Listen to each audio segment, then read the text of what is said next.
In early 2017, this country was on the brink of war, and only the sheer, abject, utter incompetence of the administration that was in charge of the country at that time prevented it. They wanted to go all of these different other routes with assassination plots and coups and all sorts of different things that just never worked. Well, we're right back where we started, and there are those out there who think they got cheated. And they're not going to let the incompetence, the continuing incompetence of the administration in Washington get in the way this time. There's going to be a war out there. Let me say something I've said before a million times, and let me say it slowly. There is no such thing as U.S. oil. There is no such thing as quote-unquote U.S. oil. There are corporations in the United States who make a great deal of money pumping oil out of the United States and selling it wherever. But as far as the United States go, we don't have a single drop of oil in the name of the people of the United States. More evidence that we are living in a time where Americans are just walking around in a trance. They're under mind control.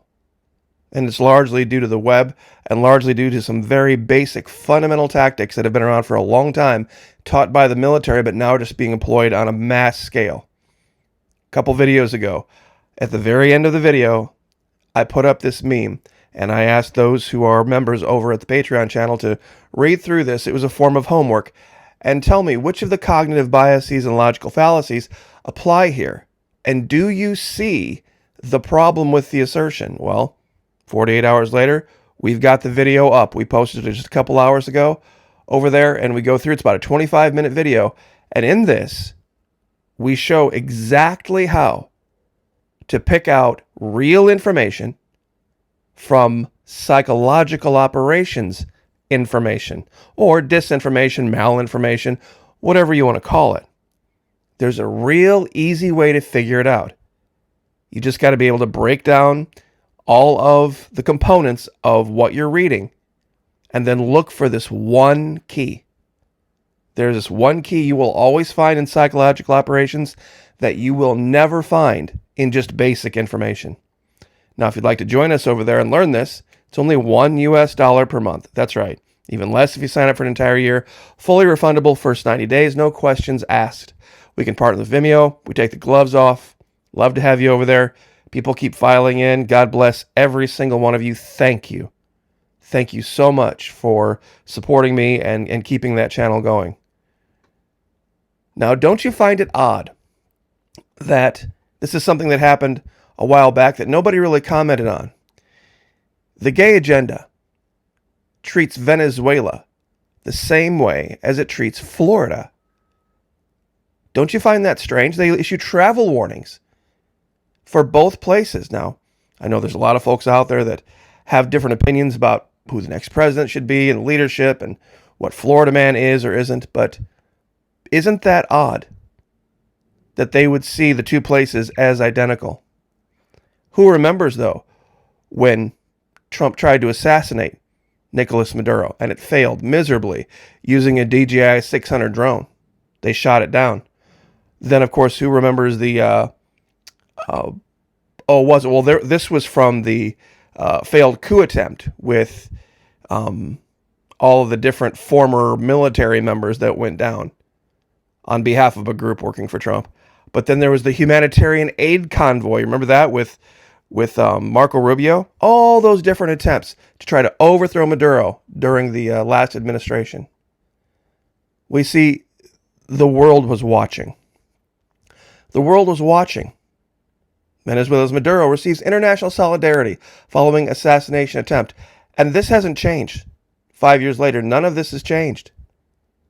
Because they saw when President Trump came out and said at the time that it was his intent to use whatever means necessary that he could, whether legal or moral or immoral, to try to overthrow the leadership of that country.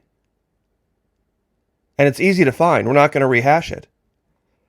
But make no mistake, U.S. planning military base in disputed territory. See, our military now answers almost 100% directly not to DC, but to big oil. In this particular case, big oil is going to control them. Washington wants to take control of oil resources in the contested Guyana-Essequibo area. Now, this has long been established Venezuelan territory. In fact, if you go back to the original arbitration back in 1899, the U.S. was even arguing this. That's right. There was a 5-member arbitration panel, 2 guys from the U.S., 2 people from Great Britain, and 1 from Russia. And the U.S. was arguing at that time that this area on the eastern side of Venezuela was, in fact, Venezuelan territory. Well, now, all sorts of things have changed. Here's that old map from back then. This is this area way over here. There's the Essequibo area, and then there's what they call Guyana, English Guyana, and then German. I can't remember the Germans or the Danes. One of the two controlled this little strip of Guyana. But Monroe Doctrine at the time was argued that any European influence in the Western Hemisphere was not a good thing, was not something that should be tolerated because it could be seen as a threat. Now, Monroe Doctrine goes way back. It's a whole nother concept, but you can read the story of Guyana Essequibo. Basically, now it's about oil and gold.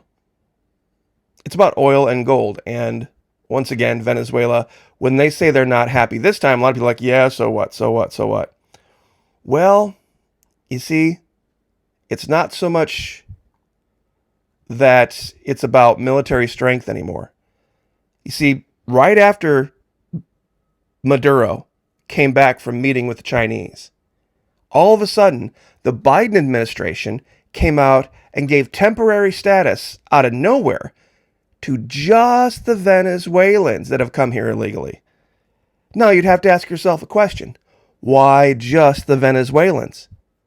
Why not everybody? I mean, doesn't the current administration think all of the invaders are equal in that sense? I mean, some from his own party might say, that's a little discriminatory, Mr. Biden. Why Venezuelans? See, he's actually afraid of the Venezuelans going back. That's what he's afraid of. BRICS expansion, crucial with more than 80% of the world's oil reserves to be included. See, the reality is this.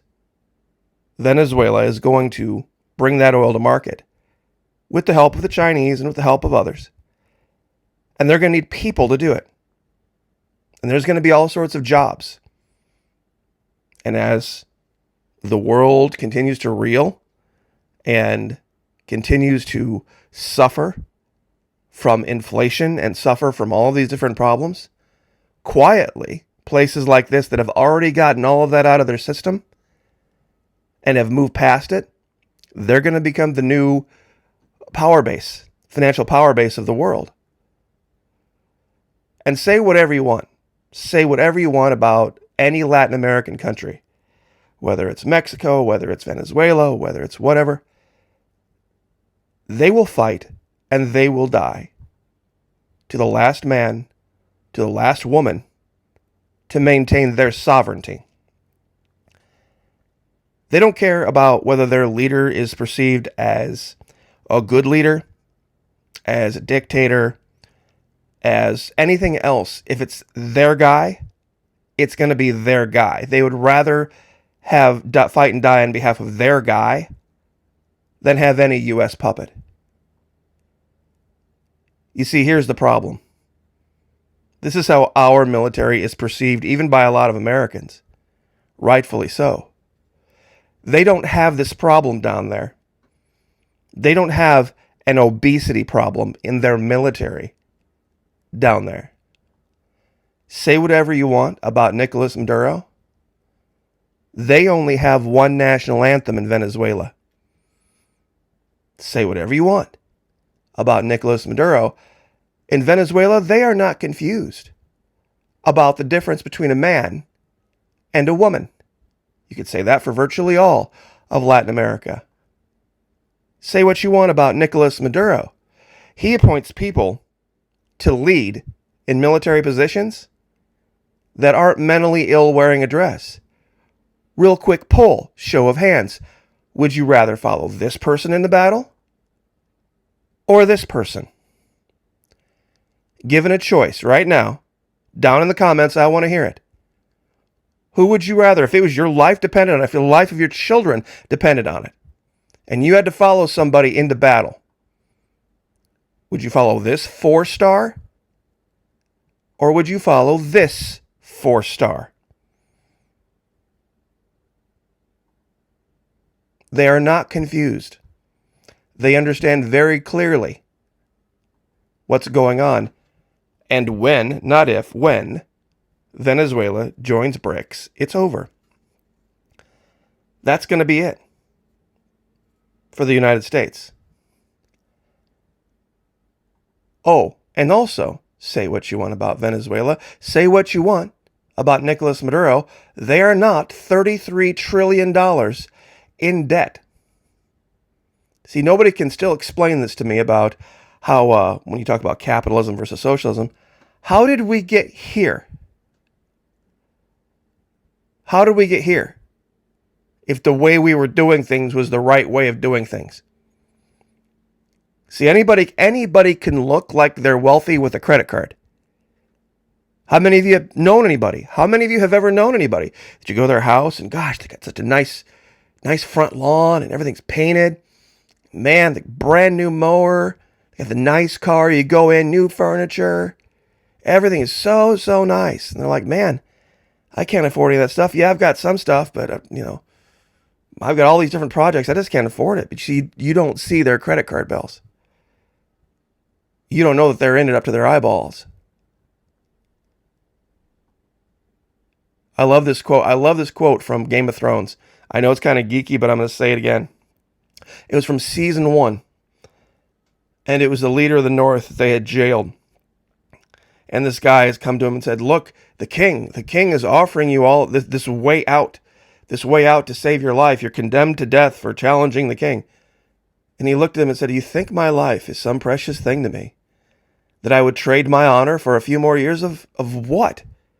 You grew up with actors or politicians. You learned their craft and you learned it well. But I grew up with soldiers. I learned how to die a long time ago. Plutarch. Poverty is dishonorable, not in itself, but when it's proof of laziness, intemperance, luxury, and carelessness. Does that not describe the United States right now? Does this not describe the United States in a nutshell? Whereas in a person that is temperate, is the U.S. a temperate place? Are we an industrious, just, and valiant place anymore? No. And who uses all his virtues for the public good? It shows a great and lofty mind. We used to be. We used to be. Look closely at the leadership. Look very closely. And you'll see something that it's not pretty, but it's the truth. If you would have said to somebody back in 1617 that in 2023, Venezuela would be on the precipice of greatness, you would have been laughed off this platform. I said it, and I was laughed at largely and roundly. But yet here we are in late 2023. Venezuela is making allies all over the world. Allies with Russia, allies with China, allies with Brazil. Many more to come with India. They're going to join BRICS. And where is the United States? Where is the United States? Nobody trusts Washington, D.C. as far as I can throw them. The only thing that's existing right now is the Bretton Woods dollar. The Bretton Woods dollar. That's it. And once that goes, and that's on its way out, it's going to be over. So that's the trance we're living in right now. That's the mind control, the screwy way that, we have this place now that has 2 different national anthems, $33 trillion in debt, doesn't know what a difference between a man and a woman is. We got things going on in our schools that just absolutely would, I can't even use words for it here. I can't use the proper words for it here on YouTube. That's just the truth. And you know what I'm talking about. And yet there are those that think things were so much better back in 1898. back in 1898. Join us over at Patreon if you would like to see some little glimpse into life in 1898. And it's instructive because it'll show you that even then we were on the path to where we are now. So, God bless. Pray for me. I'll pray for you. Pray for each other. Lift each other up. God bless. Like, share, subscribe. We'll see you guys next time.